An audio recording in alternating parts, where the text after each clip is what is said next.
কিছুদিন আগেই আমরা চলে গেছিলাম বেনারসে গিয়ে আমরা সেখানে কাশী বিশ্বনাথ দর্শন আরও যত মন্দির আছে সব দর্শন করি। তো আমার শহরটাকে দেখে আমার শুধু মনে হয়েছিল যে ভগবানের সব কিছু এখানে এত কিছু কেন, ভগবান কি কৈলাস থেকে এই শহরটাকে দেখতে পেয়েছিলেন? তো লোকাল কিছু জনের সাথে কথা বলে সব অনেক হিস্ট্রি জানতে পারি। তো এখানে বলে 64টা ঘাট আছে, এই 64টা ঘাট যদি কেউ ঘুরতে পারে তার নাকি অনেক পুণ্য অর্জন হয়। তো প্রতিটা ঘাটেরই বিভিন্ন রকম মাহাত্ম্য আছে। এর মধ্যে আমরা এখন যাব গঙ্গা আরতি দেখতে। তো গঙ্গা আরতি দেখতে যে সামনে বোট আছে, বোটে করে গঙ্গা আরতি দেখতে যাই। তো পাড়ে বসেও দেখা যায়, তার জন্য অনেক আগে থেকে গিয়ে বসে থাকতে হয়। আর বোটে করে দেখার তো একটা আলাদাই মজা আছে। বোটে তোমার পার হেড 500 টাকা করে এরকম পড়ে। এই যে ওপরে যেগুলো দোতলা আছে ওগুলো 1000-1200 এরকম, বিভিন্ন যেরকম দেখতে চাইবে সেরকম রেঞ্জ।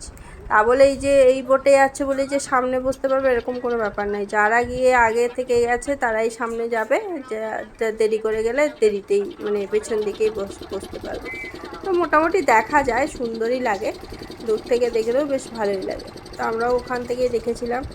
তো কাশী বিশ্বনাথের যে আমি হিস্ট্রিটা শুনলাম যে এখানে ভগবান শিব এবং কাশী হচ্ছে অবিচ্ছেদ্য বলে পরিচিত। ভগবান শিব এবং দেবী পার্বতী কীভাবে কাশীতে বসতি স্থাপন করেছিলেন তার পেছনে একটা গল্প রয়েছে। যখন ভগবান শিব এবং দেবী পার্বতীর বিয়ে হয় তখন তারা কৈলাস ছেড়ে সিদ্ধক্ষেত্রে বসতি স্থাপন করার সিদ্ধান্ত নেয়।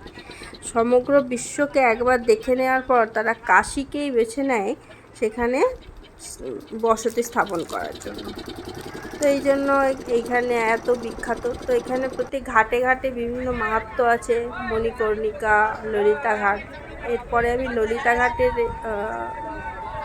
লাইট অ্যান্ড সাউন্ড যে শোটা হয় সেটাও আমি রেকর্ড করে এনেছি, সেটাও তোমাদের দেখাবো, খুব সুন্দর।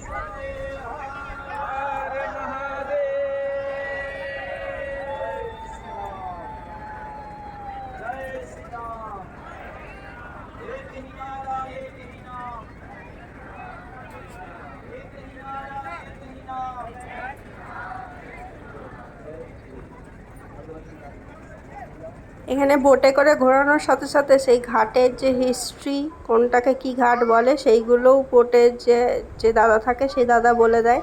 আর এখানে তার সাথে এইভাবে আরতির সময় সবাই গঙ্গার মধ্যে জ্বালায়, প্রদীপ জ্বালায়, খুব সুন্দর লাগে। সব প্রদীপ অনেকেই তো জ্বালায়, এত প্রদীপ একসাথে দারুণ লাগে দেখতে।